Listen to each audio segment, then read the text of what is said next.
नमस्कार दोस्तों, आप सभी का फिर से स्वागत है हिंदी इंटरनेशनल ड्रामा में। दोस्तों आज शुरू करते हैं द ग्रेटेस्ट मैरिज का एपिसोड 5। चांग यंग सब रिपोर्टर्स को बताती है कि वह सिंगल मदर बनने जा रही है।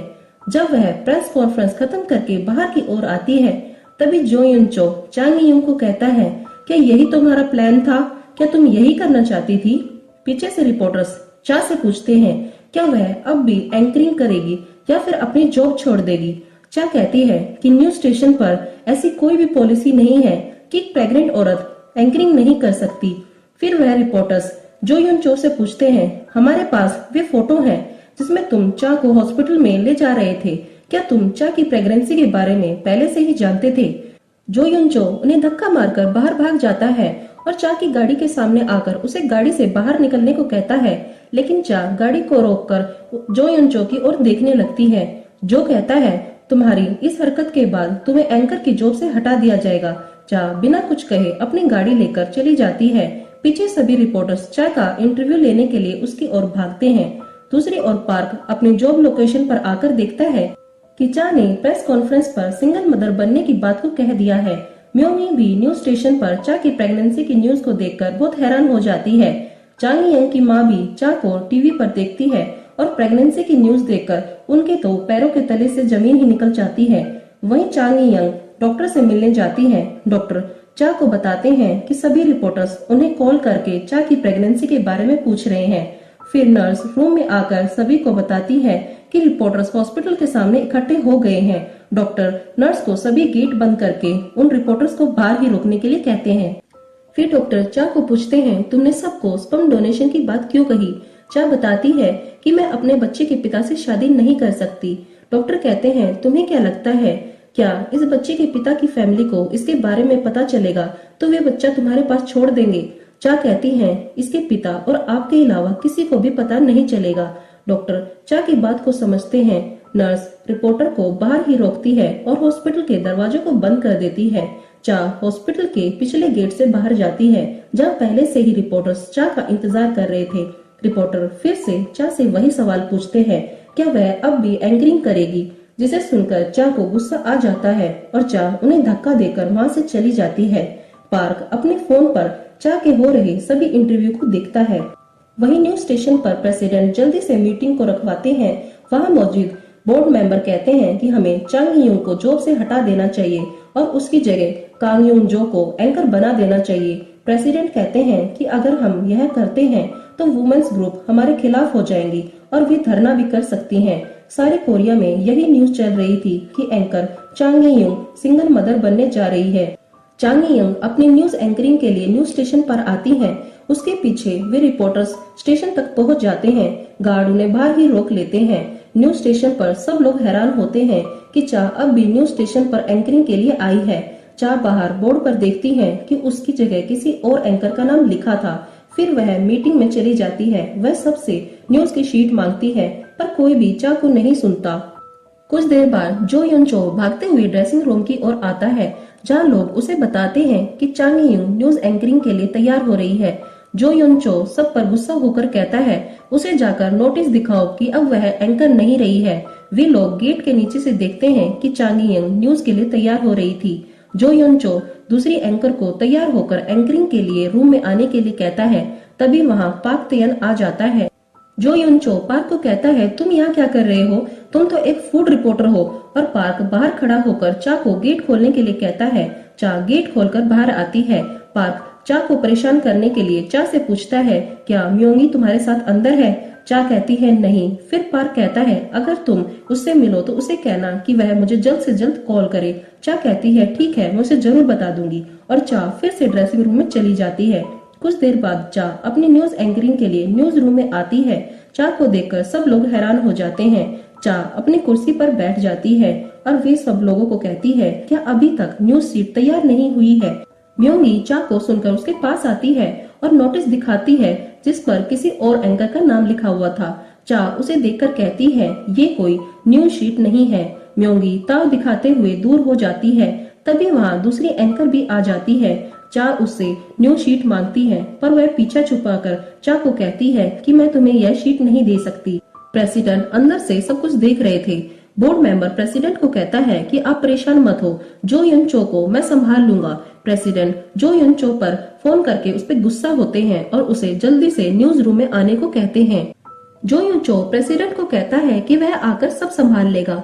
जो न्यूज रूम के बाहर सब लोगों को कहता है, जैसे मैं तुमसे कहता हूँ तुम लोग वैसे ही करना। जो युन चो गुस्से से न्यूज रूम में जाता है। जो चा को कहता है कि तुम अपने आप को इतना मत गिराओ कि सबके सामने तुम्हें धक्का मारकर बाहर निकाला जाए।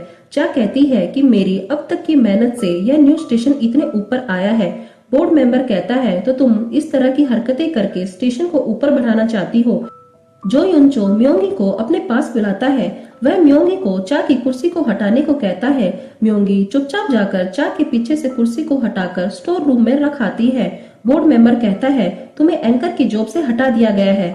चा कहती है आज मैं यहाँ अपनी जॉब को बचाने के लिए ही तो आई हूँ। चा जैसे ही अपनी कुर्सी पर बैठने लगती है वह तुरंत गिर जाती है। सभी लोग चा पर हंसने लगते हैं। चा कहती है क्या कोई मेरी कुर्सी यहाँ पर लाएगा, लेकिन कोई भी उसकी बात नहीं सुनता। बोर्ड मेंबर सब लोगों को चांगी यंग को पकड़कर बाहर भगाने को कहता है। सब लोग चा को पकड़कर बाहर निकालने लगते हैं। चा उन सब से लड़ने की कोशिश करती है।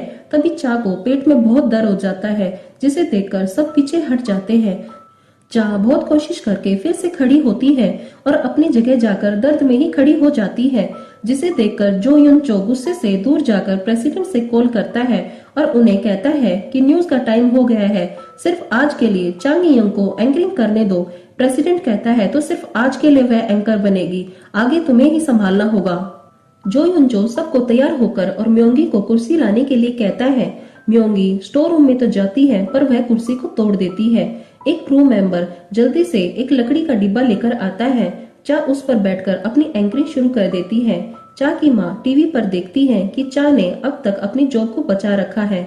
दूसरे सीन में हम देखते हैं कि पार्क का परिवार भी न्यूज पर चांगी यंग की प्रेगनेंसी की न्यूज को देख लेता है और वह हैरान थे कि चांगी यंग और जो युन चो अब भी अपने एक साथ एंकरिंग कर रहे हैं। जो मीटिंग रूम में जाकर सबसे म्योंगी के बारे में पूछता है। तभी एक मेंबर उसे बताता है कि आज की एंकरिंग के बाद उनका चैनल नंबर 1 पर चल रहा है और एंकर चा की न्यूज इंटरनेट पर दूसरे नंबर पर चल रही है, जिसे देखकर जो युन चो बहुत खुश हो जाता है। म्योंगी न्यूज स्टेशन को छोड़कर शॉपिंग के लिए चली जाती है। फिर वह घर जाकर अपनी दोस्त को कहती है कि अब वह पार्क के पीछे नहीं जाएगी, अब वह किसी और से मिलना चाहती है। दूसरी ओर चा की माँ टैक्सी लेकर चा के घर की ओर निकल जाती है। चा घर आकर पार्क को मिलने के लिए जाती है और उसके घर जाकर चा पार्क को कहती है कि मुझे लगता है मुझे तुमसे एक बार बात कर लेनी चाहिए। पार्क कहता है तुम्हें किस बारे में बात करनी है। चा कहती है मुझे माफ कर दो, मुझे तुमसे प्यार था। अगर मैं तुम्हारी फैमिली में आती हूँ तो मुझे अपने आप को खोना पड़ता और आगे बहुत सारी मुश्किलों का सामना करना पड़ता। अगर तुम्हारी फैमिली को हमारे बच्चे के बारे में पता चल गया तो मुझे अपने बच्चे को खोना होगा। पार्क के पास तभी उसके पिता का कॉल आता है और वह पार्क से चांगी यंग के बच्चे के बारे में पूछते हैं। पार्क कहता है वह मेरा बच्चा नहीं है और कॉल काट देता है। चा कहती है मैं चाहती हूँ तुम इसी तरह सभी लोगों को मना करते रहो। पार्क चिल्लाकर कहता है वह मेरा बच्चा नहीं है, अगर वह मेरा बच्चा है भी तो मुझे उससे कोई मतलब नहीं है। चा पार्क को सुनकर वहां से चली जाती है। चा अपने घर जाकर सभी खिड़कियों को बंद करके सो जाती है।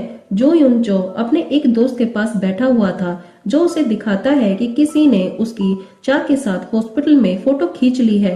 फिर वह जो युन चो को फोटो खींचने वाले का फोन नंबर दे देता है। रात में ही चा की माँ चा के घर पहुंचती है। चा की माँ घर में घुसकर कुछ ढूंढ रही थी। वह चा को कहती है तुमने उस आदमी को कहाँ छिपा रखा है।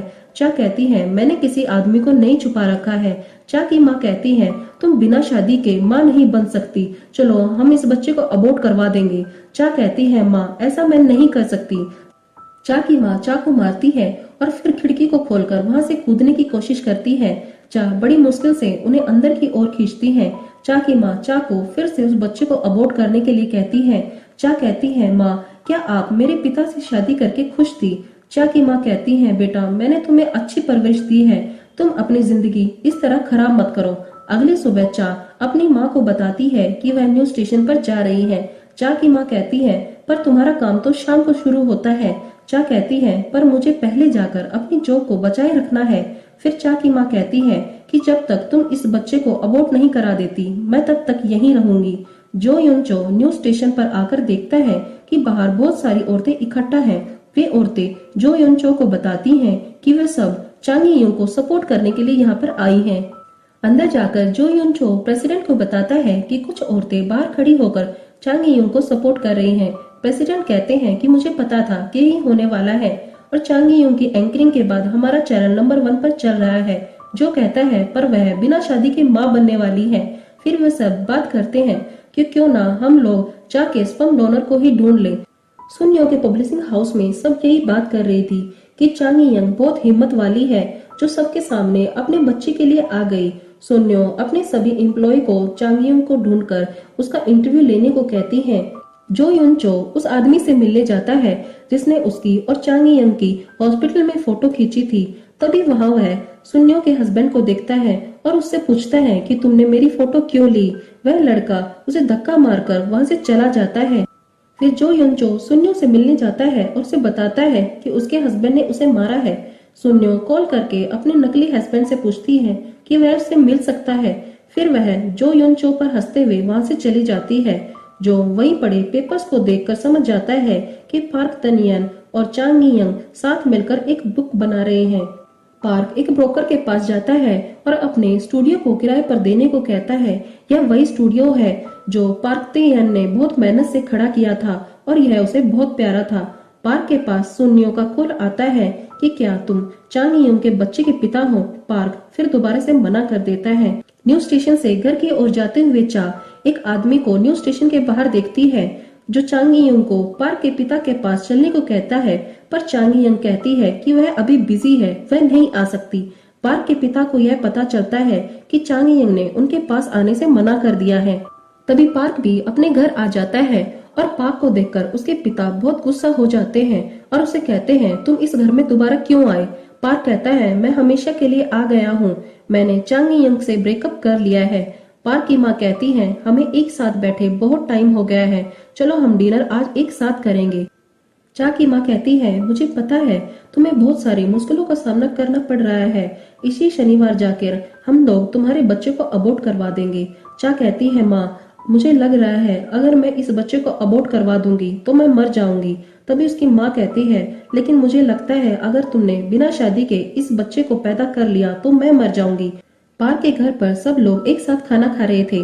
पार्क के पिता पार्क को कहते हैं अगर उस लड़की के बच्चे के पिता तुम नहीं हो तो तुम उस लड़की को यहाँ क्यों लेकर आए। सुनियो बोलती है कि उस लड़की की पर्सनल लाइफ हमेशा से ही कॉम्प्लिकेटेड रही है। फिर पार्क सबको कहता है कि उसके बारे में बात करना बंद कर दो और मुझे शादी करनी है। हैरान होकर पार्क के पिता कहते हैं अब तुम किसे लेकर आना चाहते हो। पार्क कहता है जिसे आप और माँ पसंद करेंगे मैं उसी से शादी कर लूंगा। पार्क अगले दिन शादी के लिए एक लड़की से मिलने जाता है। वह लड़की पार्क को पूछती है क्या वह अपने माँ बाप से अलग उसके साथ रहेगा। पार्क कहता है कि ऐसा कभी नहीं हो सकता और उसे उसकी बहन के अंडरवियर भी धोने पड़ेंगे, खुद ही खाना बनाना पड़ेगा और घर के सारे नियम मानने पड़ेंगे। दूसरी ओर म्योंगी भी पार्क को छोड़कर किसी दूसरे लड़के से मिलने जाती है। अब पार्क तेयन और चांग यंग की बुक तैयार हो गई है। पब्लिशिंग हाउस से चा को फोन आता है कि कल बुक की लॉन्चिंग है और उसे आना होगा। जो युन चो चांग यंग के पास आकर उसका मजाक बनाते हुए कहता है कि तुम भूत हो या सच में चांग यंग यहाँ बैठी हुई है। चा खड़ी होकर वॉशरूम के लिए चली जाती है। रात में सुनियो पार्क को किचन में खाना बनाता हुआ देखती है और पार्क को कहती है तुम्हें पता है अगर हमारे पिता तुम्हें ऐसे देख लेंगे तो सच में बेहोश ही हो जाएंगे। पार्क कहता है लेकिन मुझे ऐसे ही अच्छा लगता है। फिर वह पार्क के बुक को दिखाती है कि कल उसकी बुक की लॉन्चिंग है और उसे आना होगा, पर पार्क आने से मना कर देता है। तभी वहाँ पार्क के पिता आते हैं और सामान उस पर फेंकने लगते हैं। तभी वह बुक देख लेते हैं जिसमें पार्क तेयन और चांग यंग का नाम लिखा हुआ था। वह उस बुक को फाड़कर पार्क पर मारते हैं। न्यूज स्टेशन पर चा अपने दोस्त से मिलती है और उसे बताती है कि उसकी माँ उसका अबॉर्शन कराने के लिए कल लेकर जा रही है, इसलिए वह आज रात उसके घर रुकना चाहती है, जिसके लिए चा की दोस्त मान जाती है। पार्क अपनी कार से कहीं जा रहा था, तभी उसके पास म्योंगी का कॉल आता है और उसे मिलने के लिए बुलाती है। पार्क जाकर देखता है कि म्योंगी ने बहुत ड्रिंक कर रही है। पार्क म्योंगी को कहता है कि यंग लड़की को अभी ड्रिंक नहीं करनी चाहिए। म्योंगी कहती है कि अब वह यंग नहीं रही, वह उसके साथ एक रात सो चुकी है। जिसे सुनकर पार्क बहुत हैरान हो जाता है और वो कहता है कि तुम औरतों से मैं परेशान हो गया हूँ। म्योंगी कहती है तुम फिक्र मत करो, अब मैं तुमसे कभी बात नहीं करूंगी। पार्क म्योंगी को दुखी होकर जाता हुआ देखकर उसे कल की बुक की लॉन्चिंग पर बुलाता है, पर म्योंगी आने से मना कर देती है। चा अपनी दोस्त के घर पर चली जाती है, जहां वे दोनों शादी के बाद होने वाली परेशानियां और चा की चल रही परेशानियों के बारे में बात करते हैं, जिसे सुनकर चांग यंग कहती है मुझे तो 50 साल के बाद पैदा होना चाहिए था। अगले दिन चांग यंग बुक लॉन्चिंग पर जाती है। वह रिपोर्टर से बचते हुए सबसे मिलती है और अपनी बुक पर ऑटोग्राफ देती है। कुछ देर बाद पार्क भी वहां आ जाता है। चा पार्क को कहती है आप आ गए रिपोर्टर पार्क। पार्क कहता है हाँ एंकर चा, मैं आ गया। तभी वहां जो युनचो भी आ जाता है और चा से बुक पर ऑटोग्राफ मांगता है। जब चा बुक खोलती है तो उसमें एक पेज था जिसमें पार्क और चा की फोन की सारी डिटेल लिखी हुई थी, जिसे देखकर चा डर जाती है। जो युनचो चा को कहता है या तो तुम इन कॉल डिटेल पर साइन कर दो या फिर अपना रेजिग्नेशन लेटर मुझे दे दो। तो दोस्तों आपको क्या लगता है, क्या चा रेजिग्नेशन पर साइन कर देगी या फिर सबको पता चल जाएगा कि पार्क तेयन ही उसके बच्चे का पिता है। तो दोस्तों आज के लिए सिर्फ इतना ही, आगे मिलते हैं एपिसोड 6 में। अगर आपको आज की वीडियो पसंद आई है तो लाइक और सब्सक्राइब जरूर कीजिए।